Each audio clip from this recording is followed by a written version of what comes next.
اعوذ باللہ من الشیطان الرجیم بسم اللہ الرحمن الرحیم آمن الرسول بما انزل الیہ من ربہ والمؤمنون، ایمان لائے رسول صلی اللہ علیہ وسلم اس چیز پر کہ جو نازل کی گئی ان کی جانب ان کے رب کی طرف سے۔ غور طلب بات ہے، یہ بڑا باریک نکتہ ہے۔ نبی پر جب وحی آئی ہے کیسے پہچان لیا کہ یہ بدروح نہیں ہے، یہ جبرائیل ہے؟ آخر کوئی اشتباہ بھی تو ہو سکتا تھا، پہلا تجربہ تھا۔ اس سے پہلے نہ آپ نے کہانت سیکھی، نہ آپ نے کوئی اور اس طرح کی نفسیاتی ایکسرسائزز کی۔ آپ تو کاروباری آدمی تھے، ایک بہت ہی بھرپور زندگی گزار رہے ہیں، اہل و عیال والے ہیں، کاروبار کر رہے ہیں، ہائی ایسٹ لیول کا کاروبار ہے۔ تو فطرت جو ہے وہ پہچانتی ہے، نبی کی فطرت وہ اتنی پاک اور صاف ہوتی ہے کہ اس کے اوپر کوئی بدروح کا کوئی اثر ہو ہی نہیں سکتا۔ بہرحال ہمارے لیے بڑی تسکین کی بات ہے کہ اللہ تعالیٰ نے رسول کے ایمان کے تذکرے کے ساتھ ہمارے ایمان کا تذکرہ کیا۔ آمن الرسول بما انزل الیہ من ربہ والمؤمنون، ایمان لائے رسول صلی اللہ علیہ وسلم اس چیز پر جو نازل کی گئی ان کی جانب ان کے رب کی طرف سے، اور ایمان لائے صاحب ایمان۔ اللہم ربنا اجعلنا منہم، اللہم ربنا اجعلنا منہم۔ کل آمن باللہ وملائکتہ وکتبہ ورسلہ، یہ دوسرا مقام ہے سورہ بقرہ کے اندر جس میں ایمان کے جو اجزاء ہیں ان کو گنا گیا ہے۔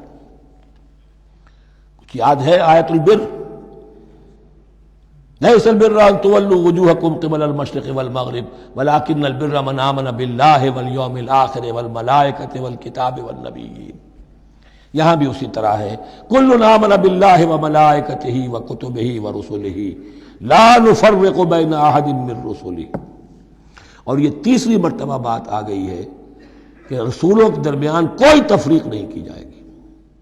کہاں؟ پہلے تو آیا تھا 16ویں رکوع میں، لا نفرق بین احد منہم ونحن له مسلمون، اور اس سے بھی پہلے آیا تھا والذین یؤمنون بما انزل الیک وما انزل من قبلک، وہ لوگ جو ایمان رکھتے ہیں اس پر بھی جو ہے نبی آپ پر نازل کیا گیا اور اس پر بھی جو آپ سے پہلے نازل کیا گیا۔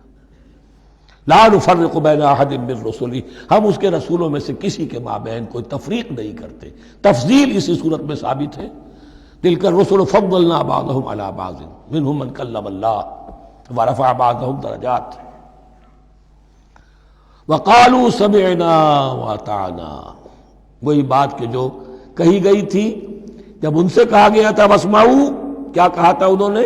سمعنا وعصینا، سمعنا واطعنا، وہ کہتے ہیں ہم نے سنا اور مانا۔ غفرانک ربنا، ہماری درخواست ہے پروردگار تیری بخشش مانگتے ہیں۔ غفرانک، نون پر زبر ہے، مفعول ہے، نسألک غفرانک، اے اللہ ہم تجھ سے سوالی ہیں، تجھ سے طلب کرتے ہیں، درخواست کرتے ہیں تیری مغفرت کا۔ وإلیک المصیر، اور تیری ہی جانب لوٹ جانا ہے۔ یہاں پر وہ ایمان بالآخرہ بھی آ گیا جو یہاں اوپر نہیں آسان۔ آمن باللہ وملائکتہ وکتبہ ورسلہ، پھر رسولوں کے ضمن میں لا نفرق بین احد من رسلہ، لیکن اس کے بعد وإلیک المصیر، مغفرت اور اللہ کی طرف ہی لوٹ جانا ہے ہمارا، اس میں ایمان بالآخرہ آ گیا۔ صدق اللہ العظیم۔